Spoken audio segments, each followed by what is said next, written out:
All right, guys, today we're going to do something a little bit different. You know, I'm always talking business, but today I'm going to give you my 10 favorite kitchen tips, okay? And this is kind of business related because this is going to save you time and money in the kitchen, all right? So we're going to rapid fire here, so let's go. So the first one is when you're making a butter cake, so you're creaming the butter and the sugar. Cream the butter and sugar to death until it's white, white, white. You want it as fluffy and smooth as you can get it, and that's going to give you really nice, light, fluffy cakes. Okay. The second one, when you are creaming a cake, when you are making a cake where you're creaming the butter and sugar, instead of scraping the bowl, what I do is I take the whole bowl off the mixer. So, you know, it's a pretty big bowl.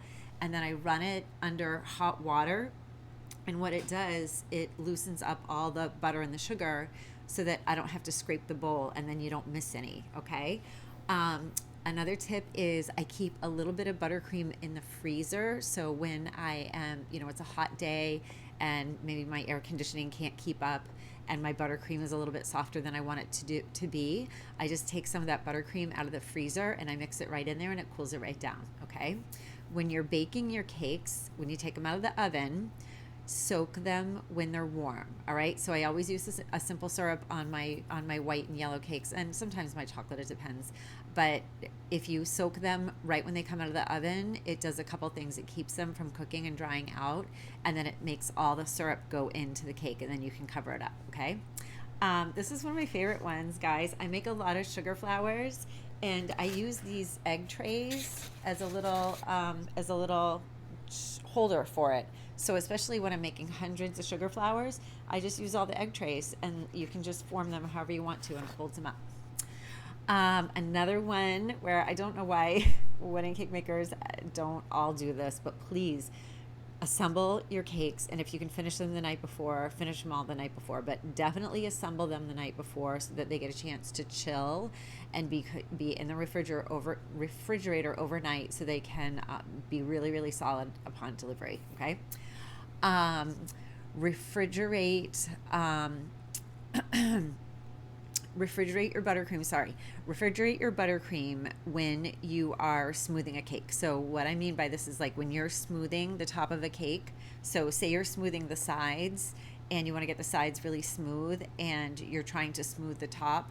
What I do is I smooth the sides, I leave the top, I stick it in the refrigerator, let it chill, and then I smooth it. So it's nice and cold when you smooth it, and then you get really, really sharp edges on it, okay?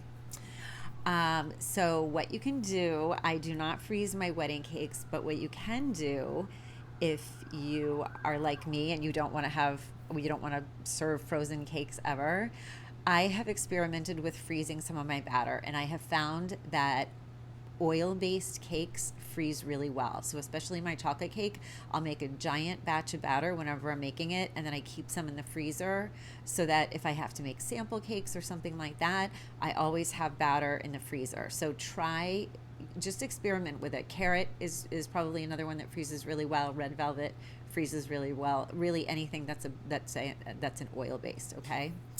Back to delivering wedding cakes, please make sure your wedding cakes are chilled all the way through before delivering. Don't ever try to deliver a room temperature cake. Okay, this is another one that you always hear horror stories of somebody's aunt or somebody's cousin or something that made a wedding cake for the first time and they delivered it and it tipped over, and I can assure you just about every time it was probably a room temperature cake.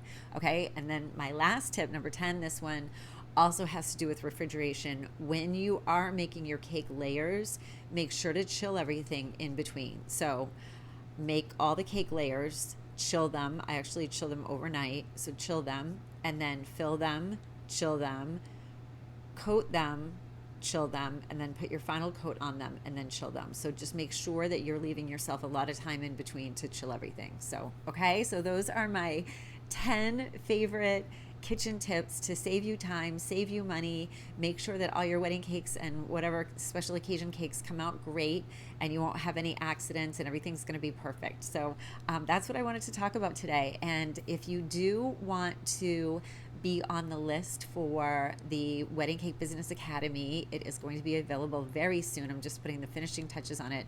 Please just see the description. My email is in there and you can email me directly and I'll get you on that list. Okay, so I hope you liked this video. And if you did, please like and subscribe so that I can help other bakers run a great business too. Okay, thanks so much. I'll see you next week. Bye.